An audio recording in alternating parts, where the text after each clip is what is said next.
वैसे थूक जिहाद और मूत्र जिहाद की खबरें आपने तो तमाम सुनी होंगी, लेकिन अब प्रयागराज के महाकुंभ में सनातनियों ने मांग कर दी है कि प्रांगण के अंदर केवल सनातनियों की दुकान ही रहे, वहां पर केवल सनातनियों को इजाजत मिले। जिस तरह से आपने देखा होगा मक्का मदीना में गैर मुस्लिमों की एंट्री नहीं है, ठीक उसी तरह यहां पर भी ये मांग अब की गई है। रिपोर्ट आप देखिए।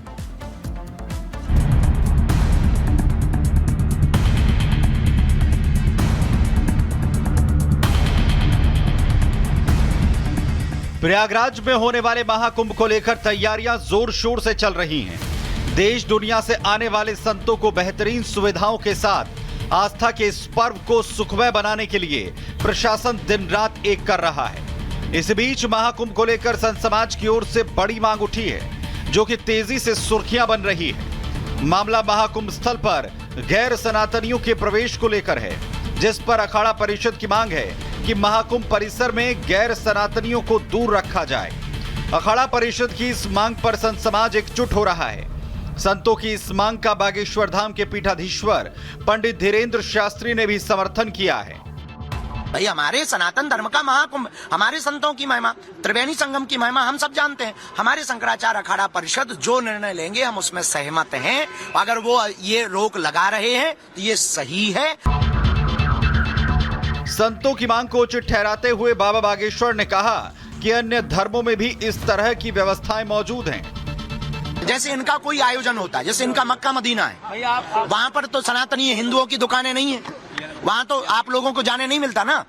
वहाँ भगवा रंग के कपड़े भी मक्का मदीना में प्रवेश नहीं कर सकते पहन करके, रोक है उस पर। तो फिर मेरे अंगने में तुम्हारा क्या है? वहीं गैर सनातनियों को महाकुंभ से दूर रखने की मांग का समर्थन करने पर उन्होंने साफ किया कि वो किसी के खिलाफ नहीं है, उनका विरोध अमानवीय कृत्यों को लेकर है। हम मुसलमानों के खिलाफ नहीं हैं, हम केवल अमानवीय कृत्य, थूक कांड करने वाले, पेशाब कांड करने वालों के खिलाफ फतवा जारी नहीं हुआ, इस दोहरी मानसिकता के खिलाफ हैं। महाकुंभ में गैर सनातनियों की एंट्री पर रोक लगाए जाने की मांग पर सियासत भी शुरू हो गई है, जिस पर सपा सांसद डिंपल यादव ने इस मांग पर सवाल खड़े किए हैं। भारतीय जनता पार्टी भटकाने वाली राजनीति करती है, लोगों को भिड़ाने वाली राजनीति करती है और भय का माहौल पैदा करने वाली राजनीति करती है। आप संविधान को कहीं ना कहीं भारतीय जनता पार्टी बदलना चाहती है, तभी इस तरह की बातें लेकर वो लगातार आ रहे हैं, लेकिन अब ये लोग ध्यान नहीं भटका पाएंगे। इसके अलावा मुस्लिम धर्म गुरुओं ने भी इस पर ऐतराज जताया है। अखाड़ा परिषद का ये फिरका प्रस्ताना फैसला करोड़ों हिंदुस्तानियों और अमन पसंद शहरियों के मन को झंझोड़ने वाला है, तकलीफ पहुंचाने वाला है। इस तरह के फैसले होंगे तो समाज टूटने के कगार पे आ जाएगा, और अगर समाज टूटा तो ये देश के लिए निहायत ही नुकसानदेह साबित होगा। महाकुंभ में अखाड़ा परिषद की मांग पर संत समाज एकमत है, तो विरोधी इसे गंगा जमुनी तहजीब के खिलाफ बता रहे हैं। ऐसे में देखना होगा कि इसे लेकर आगे का रास्ता कैसे निकलेगा। Bureau report, Republic Bharat. वहीं मध्य प्रदेश के छिंदवाड़ा की एक ऐसी घटना जो आपकी रूह कपा देगी। एक 14 साल का छोटा सा बच्चा जो लगातार गिड़गिड़ाता रहा, लेकिन उसे तालिबानी सजा मिलती रही, उसे उल्टा लटकाकर डंडे से पीटता रहा गया, लेकिन वहां पर आरोपियों को जरा सी भी रहम नहीं आई। रिपोर्ट आप देखिए।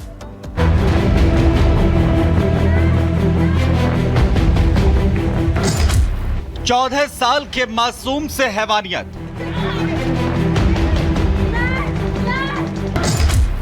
उल्टा लटकाकर बच्चे को पीटा, चोरी के शक में हैवानियत की हदें पार। मध्य प्रदेश के छिंदवाड़ा से बच्चे के साथ हैवानियत की दिल दहला देने वाली तस्वीरें सामने आई हैं, जहां पर चोरी के शक में एक बच्चे को न सिर्फ उल्टा लटकाकर पीटा गया, बल्कि हैवानियत की हदें पार करते हुए उसे मिर्च का धुआं भी सुंघाया गया। घटना की तस्वीरें सामने आई हैं, जिसे देखकर आपका भी दिमाग हिल जाएगा कि कैसे लोग एक मासूम के साथ इस कदर हैवानियत कर सकते हैं, वो भी सिर्फ एक चोरी के शक में। तस्वीरें देखिए जिसमें कैसे मासूम को पेड़ से बांधकर उल्टा लटकाया गया है। बच्चा दर्द से बिलख रहा है, रो रहा है, उसे छोड़ने की गुहार लगा रहा है, लेकिन हैवानों का दिल नहीं पसीजता। वहीं कुछ दूरी पर उसका दूसरा दोस्त जो कि नाबालिग है, उसे भी आरोपी रस्सियों से बांध देते हैं और दोनों को डंडों से पीटा जाता है। मासूम लगातार खुद को छोड़ने की गुहार लगाता रहा, लेकिन जालिमों का दिल नहीं पसीजा। जब बच्चे को यातनाएं देने का मन नहीं भरा तो मिर्च का धुआं बच्चे के सिर के नीचे किया गया। उस धुएं को बच्चों को सुंघाया गया, जिससे बच्चे तड़पने लगे। जिस दौरान लगातार इन मासूमों को यातनाएं दी जा रही थी, पास में खड़े लोग लगातार वीडियो बना रहे थे, मुस्कुरा रहे थे, लेकिन किसी ने भी बच्चों को बचाने की कोशिश नहीं की।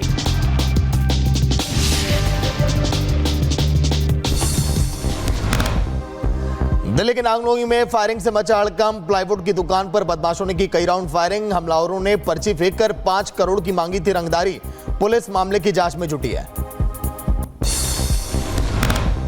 दिल्ली में देर रात भीषण सड़क हादसा। बेकाबू डीटीसी बस ने पुलिस कांस्टेबल और एक शख्स को रौंदा। हादसे में दोनों की मौत।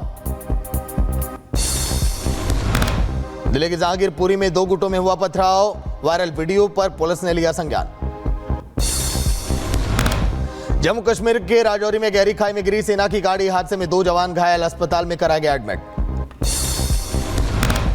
गाजियाबाद में मारपीट और फायरिंग का मामला आया सामने। मामूली विवाद में दबंगों ने पिता और बेटे को बुरी तरह से पीटा। पिटाई के बाद दबंगों ने किया फायरिंग। पुलिस ने मामला दर्ज किया है। बदायूं में संदिग्ध परिस्थितियों में लगी कार में भीषण आग। दूर होकर चलने लगी कार। आग लगने से अफरा तफरी का माहौल। बहराइच में देर रात तेज रफ्तार ट्रक ने पिकअप वाहन को मारी टक्कर। टक्कर के बाद सड़क किनारे नाले में घुसे दोनों वाहन। हादसे में बाल बाल बची दोनों वाहन चालकों की जान। शाहजहांपुर में देखने को मिला तेज रफ्तार का कहर। बस ने बाइक सवार को रौंदा। हादसे में बाइक सवार मामा भांजे की दर्दनाक मौत। कनाडा की घटना पर चंडीगढ़ में प्रदर्शन। हिंदू संगठन ने मार्च निकालकर किया प्रदर्शन। सनातन का अपमान नहीं सहेगा हिंदुस्तान के लगे नारे। कनाडा सरकार से खालिस्तानियों पर एक्शन लेने की मांग। कनाडा में हिंदू संगठन का विरोध प्रदर्शन आज। मंदिर हमले के बाद कनाडा हिंदू समूह करेंगे प्रदर्शन। कनाडा में हिंदू मंदिर पर हुए हमले पर पंजाब सरकार के मंत्री अमन अरोड़ा का बयान। बोले पंजाब में हिंदू और सिख एक परिवार की तरह रहते हैं। कनाडा सरकार से सामने इस मुद्दे को उठाए भारत सरकार। कनाडा में हिंदुओं पर हमले को लेकर भारत सख्त। प्रधानमंत्री ने जताया एतराज का हमलावरों के खिलाफ एक्शन ले ट्रूडो सरकार। खालिस्तानियों ने मंदिर गए हिंदुओं पर किया था अटैक। पीएम मोदी का सोरेन सरकार पर बड़ा हमला। बोले झारखंड में डेमोग्राफी बदलने की हो रही है साजिश। बांग्लादेशी घुसपैठियों का वोट पाना चाहता है विपक्ष। जमीन घोटाले में कर्नाटक के सीएम सिद्धारमैया पर कसा शिकंजा। लोकायुक्त ने पूछताछ के लिए किया तलब। मैसूर शहरी विकास प्राधिकरण घोटाले में आरोपी। यूपी विधानसभा उपचुनाव की तारीखों में बदलाव पर अखिलेश यादव का तंज। कहा टालेंगे तो और भी बुरा हारेंगे। ऐसे डर में बीजेपी जी रही है। 20 नवंबर को 9 सीटों पर होगी वोटिंग। यूपी उपचुनाव की तारीखों में बदलाव पर बीजेपी के प्रदेश अध्यक्ष भूपेंद्र चौधरी का बयान। बोले त्योहारों के कारण तारीख में परिवर्तन किया गया। बीजेपी हमेशा सामाजिक सद्भाव की बात करती रही है। भूपेंद्र चौधरी ने सपा और कांग्रेस पर साधा निशाना। बोले समाज को जाति भाषा क्षेत्र के नाम पर बांटकर देश को कमजोर करने का किया जा रहा काम। ये लोग जातिवादी हैं। इन्होंने समाज को जाति भाषा क्षेत्र के नाम पर बांटकर देश को कमजोर करने का काम किया है। देश की जनता इनका एजेंडा पूरा नहीं होने देगी। यूपी में जारी पोस्टर वॉर के बीच समाजवादी पार्टी की ओर से एक और नया पोस्टर लगवाया गया। इस पोस्टर में लिखा है ना बांटेंगे ना कटेंगे, मठाधीश सत्ता से हटेंगे।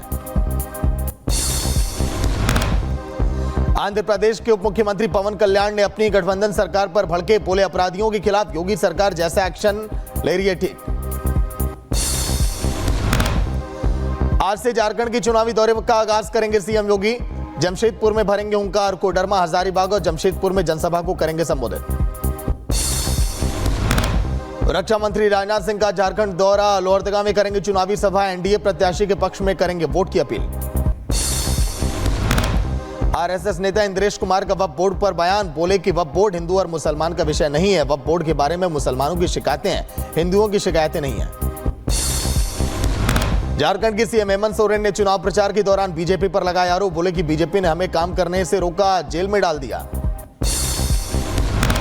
बांग्लादेशी घुसपैठ मामले पर ऐसी पहुंची सोरेन सरकार, झारखंड सरकार ने हाईकोर्ट के आदेश को दी है चुनौती, फैक्ट फाइंडिंग कमेटी बनाने के फैसले को चुनौती। मामले में 8 नवंबर को होगी सुनवाई। दिल्ली के मेयर और डिप्टी मेयर के चुनाव की तारीख का ऐलान, 14 नवंबर को होगा दिल्ली महापौर का चुनाव। मौजूदा महापौर शैली ओबराय के आदेश पर फैसला किया गया। दिल्ली में छठ पूजा को लेकर सीएम आतिशी पर भड़के मनोज तिवारी, बोले कि सबसे बड़ा करप्शन चल रहा है, आस्था के त्योहार में इनकम ढूंढ रहे लोग। आतिशी जी को और आम आदमी पार्टी को, इन लोगों को शर्म आनी चाहिए कि ये आस्था के इस त्योहार में भी इनकम ढूंढ रहे हैं।